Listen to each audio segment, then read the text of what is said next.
Chers téléspectateurs, je vous remercie une fois de plus de nous recevoir dans vos maisons et nous vous revenons dans le cadre de nos entretiens habituels sur la société, sur l'entrepreneuriat, sur l'actualité notamment. Alors, la fois passée, nous avons commencé à parler ou à préparer la population congolaise, à préparer les jeunes entrepreneurs ou les entrepreneurs sur l'après-Covid. L'après-Covid, c'est pour bientôt. Mais la grande question, c'est comment allons-nous vivre l'après-Covid? La grande question, c'est serions-nous à mesure de nous adapter ou allons-nous baisser les bras? Je venais juste pour vous dire que les réponses à ces questionnements ne dépendent que de vous-même. C'est vous et uniquement vous qui allez dire ce qu'adviendra pour votre entreprise. Votre entreprise est en train de passer par une étape de tests de maturité importante. Cela veut dire quoi? Cela veut dire que nous allons, nous tous, être appelés à prouver aux yeux du monde si nous avons été préparés à être des bons entrepreneurs ou pas. L'après-Covid se prépare maintenant. Ce n'est pas dans l'après-Covid, c'est-à-dire ce n'est pas quand nous allons reprendre les activités, que vous allez réfléchir sur comment devra être la relance de votre entreprise.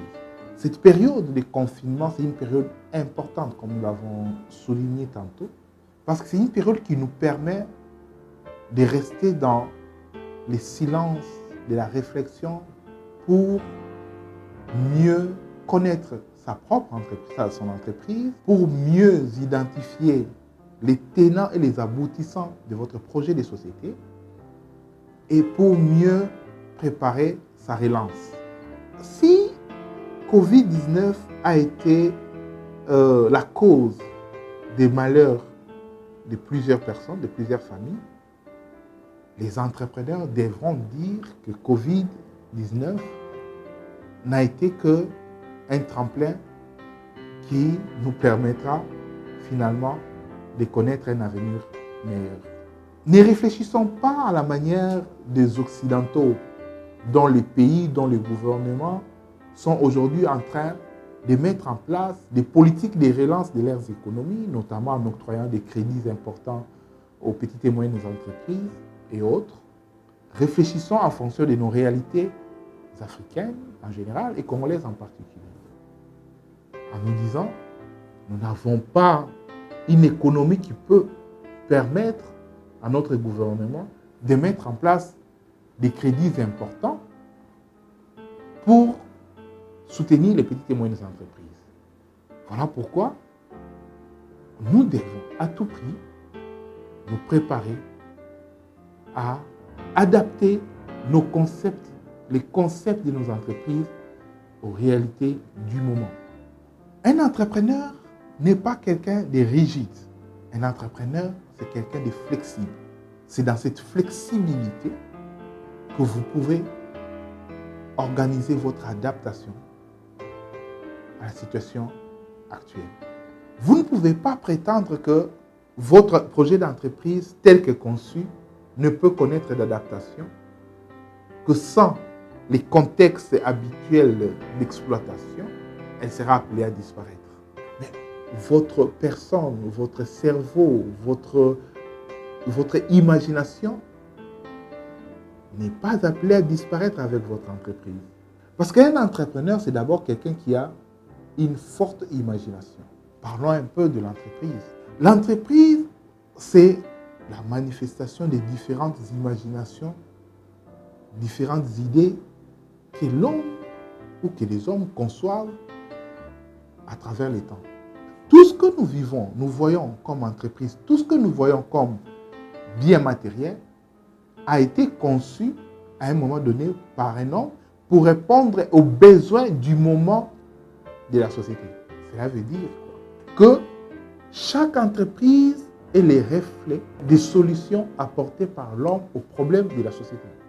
Cela veut dire autrement que si notre société, après Covid, présente des problèmes sérieux de son existence, il faudra que l'homme apporte des solutions à ces problèmes en créant des entreprises. Et à cet effet, il n'est pas toujours nécessaire de créer des entreprises au moment où il y a des problèmes. On peut aussi adapter les entreprises actuelles existantes pour les amener à proposer des solutions inédites aux problèmes que la société aura à connaître après Covid-19. Nous avons toujours dit que une entreprise est appréciée en fonction de la personne de son entrepreneur. C'est-à-dire, la qualité d'une entreprise dépend substantiellement de la personne qui porte ces projets d'entreprise que nous appelons l'entrepreneur. S'il est vrai que la pandémie aura affecté l'économie de notre pays, nous ne pourrons pas démontrer que la pandémie va affecter également l'état de notre cerveau. Or, l'homme en soi, c'est d'abord l'esprit. C'est cet esprit que Dieu a mis dans l'homme qui développe des pensées et qui les réalise, et nous avons les résultats que nous appelons les entreprises. Le Créateur, Dieu, a dit dans sa parole qu'il a créé l'homme des peu inférieur à lui-même.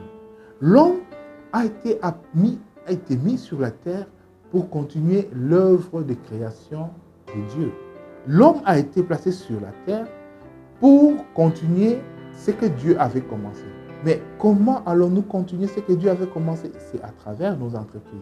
Donc en réalité, les entrepreneurs sont des substituts de Dieu parce qu'ils sont en train de faire manifester la volonté de Dieu dans la vie humaine. Voilà pourquoi il est important pour les entrepreneurs de passer ces moments de réflexion, de méditation, dans les confinements, pour qu'après, nous puissions admirer la grandeur de l'Esprit divin en nous. Comme vous pouvez bien le savoir, Dieu a créé, l'homme a inventé. Mais tant que Dieu continuera et que l'homme vivra sur la terre, il aura toujours ce pouvoir d'inventer. Donc, chers amis, nous devons nous dire que après Covid, la société humaine ne va pas disparaître et la société humaine aura toujours besoin des solutions que l'homme lui apportera à ces différents problèmes. Et ces différentes solutions ne se manifesteront pas autrement si ce n'est qu'au moyen des entreprises que nous allons créer ou que nous avons déjà créées ou auxquelles nous allons adapter à la réalité du moment. De notre part, nous avons annoncé une vaste campagne de retour à l'agriculture. Nous allons aider la population à retourner à l'agriculture parce que les mines finissent par disparaître. Les filons des mines d'or finissent par tarir. Le pétrole finit par tarir un jour. Mais tant que la terre existera, l'agriculture ne terminera, ne finira jamais. Tant que l'homme existera sur la terre continuera à donner à l'homme les aliments pour sa survie. Donc, il est important pour nous qui avons un grand espace de terres arables, des millions de kilomètres de terres arables, il est important pour nous de développer des projets agricoles qui nous permettront de mettre en place finalement une autosuffisance alimentaire au profit de la population congolaise. Donc, nous vous encourageons à souscrire d'ores et déjà au projet agricole que notre coopérative, la coopérative agricole BRDC, a mis en place. En quoi consiste ce projet? Nous l'appelons ferme clé à main. Vous travaillez au centre-ville, vous n'avez pas le temps d'aller dans votre ferme, vous n'avez pas le temps d'organiser votre champ. Nous prenons cela en charge. Nous vous proposons des étendues de terre allouées, vous n'avez pas besoin d'acheter. Nous vous proposons des cultures et des semences et du personnel pour cultiver cette terre en votre lieu et place, tout en vous assurant que les récoltes vous reviendront de plein droit. Et à la fin, vous reviendrez prendre votre ferme avec vos cultures et vous en disposerez comme vous voudrez. Mais au moins, nous allons amener un certain nombre de Quinois, des Congolais en général, des Quinois en particulier, à aimer la terre et à y retourner pour la cultiver et bénéficier, jouir des fruits de ce travail. Vous allez certainement vous dire pourquoi l'agriculture. Mais essayez de réfléchir. Nous sommes en confinement. Tous les administratifs, tous les amoureux des emplois sont à la maison. Mais il y a des secteurs qui n'ont pas fermé. Il y a notamment l'agriculture, qui continue à travailler, qui continue à assurer l'alimentation de la population. C'est dans ces secteurs-là que se trouve la richesse, la vraie richesse intarissable de notre pays. Et c'est dans ces secteurs que la coopérative agricole BRDC veut nous amener. Nous allons les faire de manière attractive pour aider ceux qui ont toujours détesté l'agriculture à commencer à y jeter un coup d'œil. Voilà un peu ce que nous avons voulu partager avec vous, chers amis. Pour cette semaine, comme nous l'avons promis, nous reviendrons une fois chaque semaine pour que nous puissions nous préparer à amorcer l'après-Covid. Vous avez certainement appris avec nous que le chef de l'État, son Excellence, M. Félix Tshisekedi Tshilombo, nous a rajouté encore 2 semaines, 15 jours de confinement dans le cadre de la lutte contre cette pandémie. Certes, ça fait mal, mais voyons ça de notre œil. Ça nous permet, à vous, qui n'avez pas encore débuté votre réflexion, votre temps de réflexion, le chef de l'État l'a compris et nous a encore ajouté 2 semaines que nous devons mettre à profit pour mettre en place les projets de société. Nous ne pouvons pas sortir de ce confinement sans projet de société. Que les auteurs, les écrivains nous reviennent de ce confinement avec des ouvrages écrits.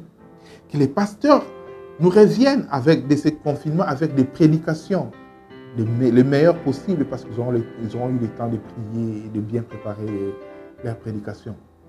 Que les entrepreneurs reviennent de ces confinements avec les meilleurs projets et que les employés qui aiment bien travailler pour les autres prennent assez de force pour venir travailler. Après le confinement, la RDC doit présenter au monde une nouvelle image parce que nous aurons repris nos énergies au plus belle. Je vous remercie et nous nous retrouvons très prochainement.